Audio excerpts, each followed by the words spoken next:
সুপ্রিয় দর্শক, স্বাগতম জানাচ্ছি সর্বশেষ আপডেট বাংলা সংবাদে। শুরুতেই জানিয়ে দেব সংবাদ শিরোনাম, এরপর থাকছে বিস্তারিত। শুরুতেই জানিয়ে দেব খেলা শুরু হাসিনার, তারেকের হাত ধরে বাংলাদেশে রাজনীতিতে ফিরছে আওয়ামী লীগ।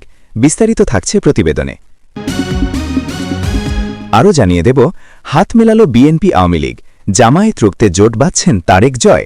বিস্তারিত থাকছে প্রতিবেদনে। আরও জানিয়ে দেব ভোট প্রত্যাখ্যান করায় দেশবাসীকে কৃতজ্ঞতা জানালেন শেখ হাসিনা। বিস্তারিত থাকছে প্রতিবেদনে। আরও জানিয়ে দেব শপথ নেওয়ার আগেই বিএনপির খুনের সংখ্যা ৩। এবার বাগেরহাটে নির্বাচন পরবর্তী পাল্টাপাল্টি হামলা সংঘর্ষে নিহত ১, আহত ৯০। বিস্তারিত থাকছে প্রতিবেদনে। এবং সর্বশেষ জানিয়ে দেব ভারত বাংলাদেশ সম্পর্ক কেমন হবে, যা জানালেন তারেক। মুখ খুললেন চীন পাকিস্তান নিয়েও। বিস্তারিত থাকছে প্রতিবেদনে। সুপ্রিয় দর্শক, এতক্ষণ শুনছিলেন সংবাদ শিরোনাম, এবারে শুনবেন বিস্তারিত। তার আগে ভিডিওটি ভালো লাগলে এবং সর্বশেষ আপডেট নিউজ পেতে চ্যানেলটি সাবস্ক্রাইব করুন। ধন্যবাদ। বার্তা সংস্থা এএফপির এক সাংবাদিকের হাসিনা প্রত্যর্পণ নিয়ে বিএনপির বর্জীয় নেতা সালাহুদ্দিন আহমেদকে প্রশ্ন করেন। জবাবে সালাহুদ্দিন বলেন, আমাদের বিদেশমন্ত্রী হাসিনার প্রত্যর্পণ চেয়েছেন, আমরাও তা সমর্থন করি। আইন অনুযায়ী প্রত্যর্পণের দাবি আমরা সবসময় জানিয়ে এসেছি। এটা দুই দেশে বিদেশ মন্ত্রকের ব্যাপার। আমরাও হাসিনাকে ফিরিয়ে দেওয়ার জন্য ভারত সরকারকে অনুরোধ করেছিলাম। প্রবীণ এই বিএনপি নেতা জানিয়েছেন, তার দল ভারতসহ সব প্রতিবেশী দলের সঙ্গে পারস্পরিক শ্রদ্ধা, সাম্যের ভিত্তিতে বন্ধুত্বপূর্ণ সম্পর্ক প্রয়োজন। হাসিনাকে ফেরাতে হবে না, হাসিনা নিজেই ফিরবেন, সেটা বলছে বাংলাদেশের ইতিহাস। যদিও কোনো কোনো মহল থেকে বলা হচ্ছে বিএনপি জয় পাওয়ায় হাসিনার দেশে ফেরার বিষয়টি বেশ কঠিন হয়ে গেল। আওয়ামী লীগ এখন তাদের যে কোনো উপায়ে অস্তিত্ব টিকিয়ে রাখার আপ্রাণ চেষ্টা চালাবে। আওয়ামী লীগের প্রাসঙ্গিকতা হারিয়ে ফেলবে। দলের প্রবীণ নেতা ব্যারিস্টার মহিবুল হাসান চৌধুরী নৌফেল একটি গণমাধ্যমকে দেওয়া সাক্ষাৎকারে বলেন, আওয়ামী লীগকে ছাড়া যেসব নির্বাচন আগে অনুষ্ঠিত হয়েছে সেই সব সরকার কতদিন টিকেছিল তা সকলের জানা। সেই সব সরকারের স্থায়িত্ব আমরা দেখেছি। আমরা জেনারেল জিয়ার সরকার দেখেছি। ১৯৯৬ সালে আওয়ামী লীগকে বাদ দিয়ে নির্বাচন হয়েছিল, সেই সরকার বেশি দিন স্থায়ী ছিল না। ১৯৮৮ আওয়ামী লীগ নির্বাচন বয়কট করে, সেই বছর সরকার টিকেছিল মাত্র ২ বছর। আওয়ামী লীগকে ছাড়া নির্বাচন করে কোনো সরকার আদৌ স্থায়িত্ব পাবে কিনা সেটাই বড় প্রশ্ন। এটা কিন্তু ইতিহাস আমাদের পরিষ্কার করে বলে দিয়েছে। দলের এই বর্জিয়ান নেতার মতে আওয়ামী লীগকে বাদ দিয়ে নির্বাচনে জয়ী হওয়া কোনো দল বেশি দিন সরকারে টিকে থাকতে পারে না। এই প্রসঙ্গে তিনি হাসিনার ভোট বয়কট প্রসঙ্গ উত্থাপন করেন। ব্যারিস্টার বলেন, হাসিনা আওয়ামী লীগের কর্মী সমর্থকদের ভোট বয়কটের আহ্বান জানিয়েছেন, আর তার ফল কি হলো সেটা দেখা গেল। ভোটার জোগাড় করতে বাজারে পুলিশকে মাইকিং করতে হয়েছে, মসজিদ থেকে মাইকিং করা হয়েছে, কিন্তু ভোটার জোগাড় করতে হিমশিম খেতে হয়েছে। প্রবীণ এই আওয়ামী লীগ নেতার মতে শহরে, বিশেষ করে যেসব কেন্দ্রে বিদেশ পর্যবেক্ষক সংবাদ মাধ্যমের প্রতিনিধি ছিল, সেখানে কারচুপি করা যায়নি, কিন্তু মফস্বলে ব্যাপক কারচুপি হয়েছে। জোর করে আওয়ামী লীগের ভোটারদের বুথে নিয়ে যাওয়া হয়েছে, ভোট দিতে বাধ্য করা হয়েছে বিরুদ্ধ শক্তিকে। এর কারণ ব্যাখ্যা করতে গিয়ে তদর্কি সরকারের এক উপদেষ্টার কথা বলেন, যিনি আগে থেকেই ভোট শতাংশের কথা জানিয়ে দিয়েছিলেন। এদিকে হাসিনা শুক্রবার এক বিবৃতিতে ১২ ফেব্রুয়ারির ভোট নিয়ে কটাক্ষ করেছেন। তিনি বলেন, ১২ ফেব্রুয়ারি দেশবাসী প্রত্যক্ষ করেছে এক পরিকল্পিত প্রতারণা, প্রহসনের নির্বাচন, যা বাংলাদেশের গণতান্ত্রিক ইতিহাসে এক কলঙ্কময় অধ্যায় হয়ে লিপিবদ্ধ হয়ে থাকবে। এটা জনমতের নির্বাচন ছিল না, এটা ছিল সংখ্যার কারসাজির, ইন্ডাস্ট্রিয়াল প্রশাসনিক জালিয়াতির মহড়া। বঙ্গবন্ধু কন্যা বলেন, এই নির্বাচনে মোট ভোটার ছিল ১২,৭৭,১১,৭৯৩ জন। ভোট গ্রহণ শুরু হয় সকাল ৭:৩০টায়, চলে বিকেল ৪:৩০ পর্যন্ত। এই নির্বাচনে ভয়াবহ কারচুপি ও নির্বাচন কমিশনের ধাপে ধাপে প্রকাশিত ভোটের শতাংশেও গুরুতর অসঙ্গতি ও অবাস্তব চিত্র দেখা যায়। এই প্রসঙ্গে হাসিনা নির্বাচন কমিশনের একটি পরিসংখ্যান তুলে ধরেন। আওয়ামী সুপ্রিমো বলেন, প্রথম ব্রিফিং অনুযায়ী সকাল ১১টা পর্যন্ত ভোট পড়েছে ১৪.৯৬%। গড় হিসেবে প্রতি মিনিটে ভোট পড়েছে ৯০,৯৯৭টি। পরের ব্রিফিংয়ে দুপুর ১২টা পর্যন্ত মোট ভোটের হার জানানো হয় ৩২.৮৮%। অর্থাৎ সকাল ১১টা থেকে দুপুর ১২টার মধ্যে ১ ঘণ্টার ব্যবধানে ভোট কাস্ট হয়েছে ১৭.৯২%, বা ২,২৮,৮০,৩৫০ জন। প্রতি মিনিটে গড়ে প্রায় ৩,৮০,১৩৯টি ভোট কাস্ট হয়েছে। প্রথম ৩.৫ ঘণ্টার গড়ের তুলনায় এই হার কয়েকগুণ বেশি, যা অস্বাভাবিক। এদিকে দেশ ছাড়া শেখ হাসিনা, প্রয়াত খালেদা জিয়া, দেশের জনগণের মনে নৈরাজ্যের ক্ষত, তারেক রহমানের হাত ধরে বিএনপির দুরন্ত কামব্যাক। ২৯৯ আসনের নির্বাচনে ২০০রও বেশি আসনে এগিয়ে খালেদাপুত্র তারেক রহমানরা। তারেক রহমান দেশে ফিরেই বলেছিলেন, আই হ্যাভ আ প্ল্যান। কিন্তু কি প্ল্যান সেটা তখন কেউ বুঝতে না পারালেও এখন সেটা জলের মতো পরিষ্কার। তারেক রহমান ১৭ বছর দেশে ফিরে বিএনপির দলের কাণ্ডারি হয়ে দাঁড়িয়েছিলেন। বিদেশে থেকেও তার এতদিন পর ফিরে আসায় কোনো রকম কিন্তু প্রভাব পড়েনি। দলের নেতাকর্মীরা তার কথামতো কাজ চলেছে, তার দেখানো পথেই হেঁটেছে। নির্বাচনের আগে ডিজিটাল মাধ্যমে তিনি ব্যাপক প্রচার করেছেন, সাধারণ মানুষের পাশে গিয়ে দাঁড়িয়েছে, যথেষ্ট সাড়া পেয়েছেন তিনি মানুষের পাশে দাঁড়িয়ে। খালেদা পুত্রর ক্ষমতার শীর্ষে বসা এখন সময়ের অপেক্ষা। জয়ের পর বিজয় মিছিল হওয়াটা খুব স্বাভাবিক ব্যাপার। যেটা আমরা এপার বাংলাতে দেখি সেটা ওপার বাংলাতেও একই ছবি দেখাটা খুব স্বাভাবিক। কিন্তু তারেক রহমান বলেছেন, ভোটে জিতলে কোনো রকম বিজয় মিছিল হবে না। মুখ থুবড়ে পড়ল জামাত জোট। বাংলাদেশে জাতীয় সংসদের ৩০০টি আসনের মধ্যে ২৯৯টিতে ভোট হয়েছে। তার মধ্যে ২০০-র বেশি আসনে জয়ী হয়েছে বিএনপি। প্রায় ২/৩ আসন পেয়ে ২ দশক পর সরকারে গড়তে চলেছে বিএনপি। ঢাকা ১৭ এবং বগুড়া ৬, দুটি আসনেই জয়ী হয়েছেন বিএনপি চেয়ারম্যান তারেক রহমান। অনেক পিছিয়ে ছিল বিএনপির মূল প্রতিপক্ষ জামাত। জামাতের সঙ্গে জোট বেঁধে লড়ে সেভাবে এগোতে পারেনি। হাসিনা সরকারের পতনের পর ইউনূসের জমানায় গত বছরে বহু পরিবর্তন হয়েছে। আওয়ামী লীগ তা নির্বাচনে অংশ নিতে পারেনি। নির্যাতন, মৌলবাদ, খুন, একাধিক ঘটনার সাক্ষী ওপার বাংলা। পাকিস্তানের সঙ্গে হাত মিলিয়েছিল, যা ভালো না উল্টে খারাপ হয়েছে বাংলাদেশের পক্ষে, সেটা খুব খারাপ। ভারতের বিরুদ্ধে একের পর এক মন্তব্য করেছেন মোহাম্মদ ইউনূস। বন্ধুত্ব বাড়েনি, উল্টে কমেছে বন্ধুত্ব। শেখ হাসিনার পুত্র জয় বলেছেন, বিএনপি একটি বড় দল, তাদের সঙ্গে দ্রুত আলোচনা করতে হবে, কথা বলতে হবে তাদের সঙ্গে। রাজনৈতিক মহলের একাংশ বলছে বিএনপি আওয়ামী লীগের সঙ্গে জোট বাঁধতে পারে, জোট বেঁধে শেখ হাসিনা ফিরলেও ফিরতে পারে। শনিবার ভোটে জয়ী হয়ে প্রথম সাংবাদিকদের মুখোমুখি হন তারেক রহমান। তিনি বলেন, বাংলাদেশ তার কৌশলগত স্বাধীনতা বজায় রাখবে এবং কারোর প্রতি কোনো পক্ষপাতিত্ব করব না।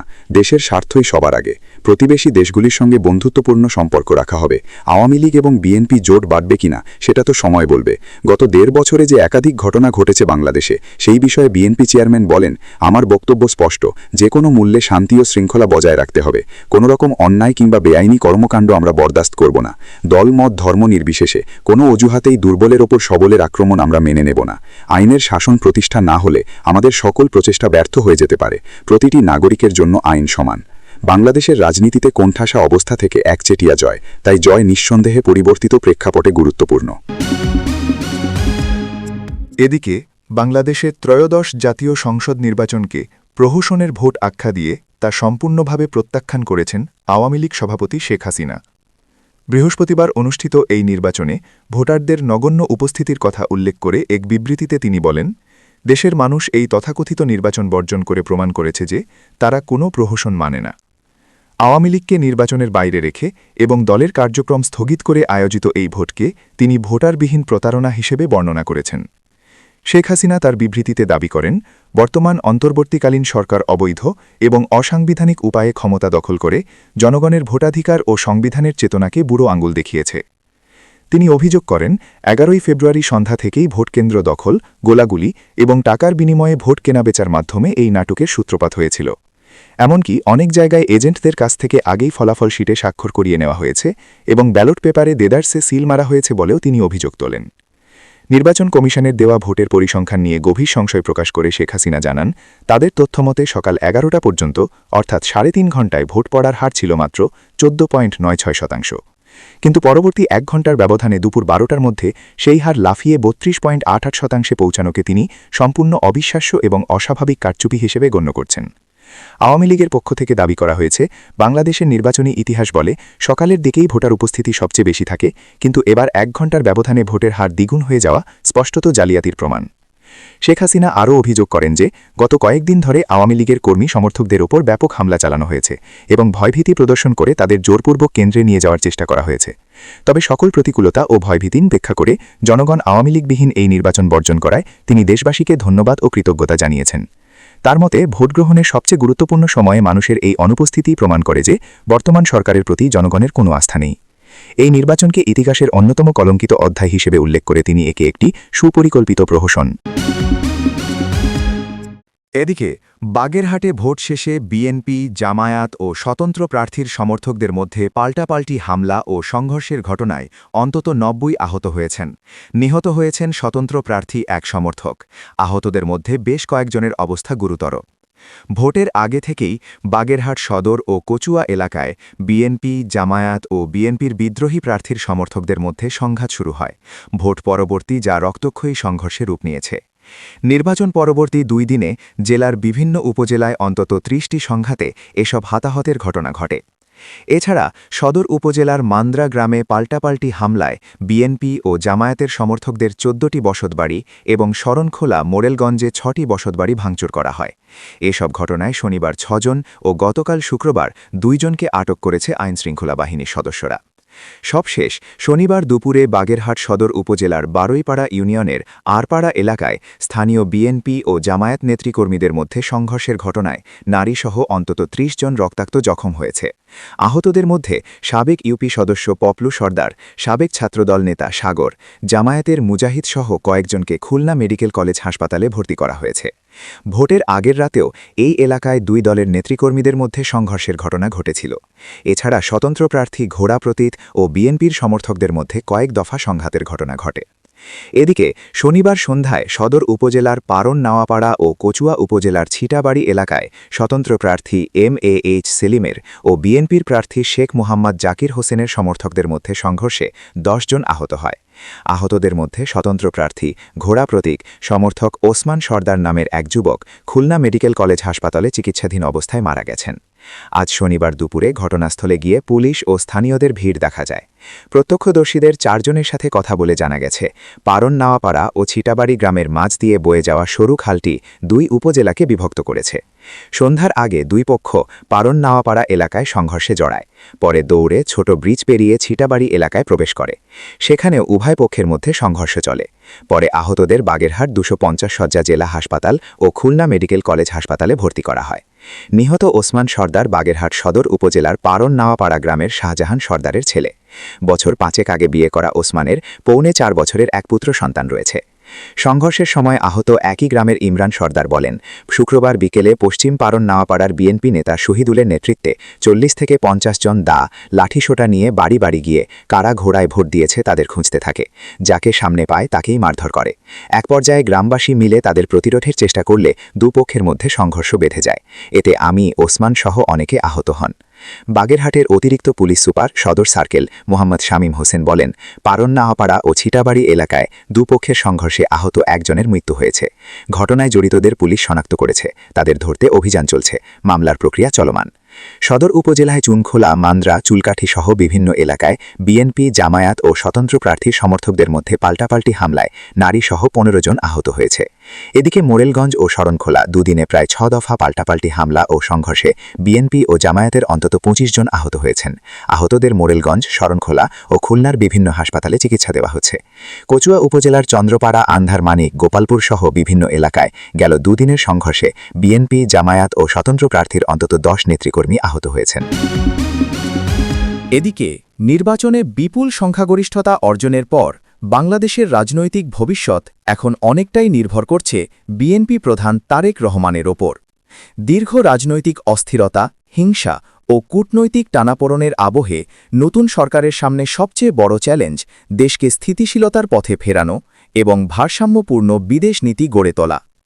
শনিবার জয়ের পর প্রথম সাংবাদিক বৈঠকে তারেক রহমান স্পষ্ট বার্তা দেন, বাংলাদেশের বিদেশনীতির ভিত্তি হবে জাতীয় স্বার্থ। তার কথায়, বাংলাদেশ তার কৌশলগত স্বাধীনতা বজায় রাখবে। আমরা কারো প্রতি বিশেষ পক্ষপাতিত্ব করব না। দেশের স্বার্থই সবার আগে।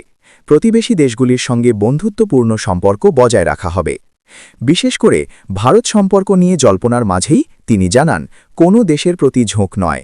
ভারত, চীন বা পাকিস্তান সবার সঙ্গে সমদূরত্ব বজায় রেখে বাস্তববাদী কূটনীতি অনুসরণ করবে নয়া সরকার। কোনো দেশকে প্রভু হিসেবে দেখা হবে না বলেও স্পষ্ট করেন তিনি। উল্লেখ্য, রক্তাক্ত ছাত্র আন্দোলনের জেরে শেখ হাসিনার পতনের পর এই প্রথম জাতীয় নির্বাচন হয়।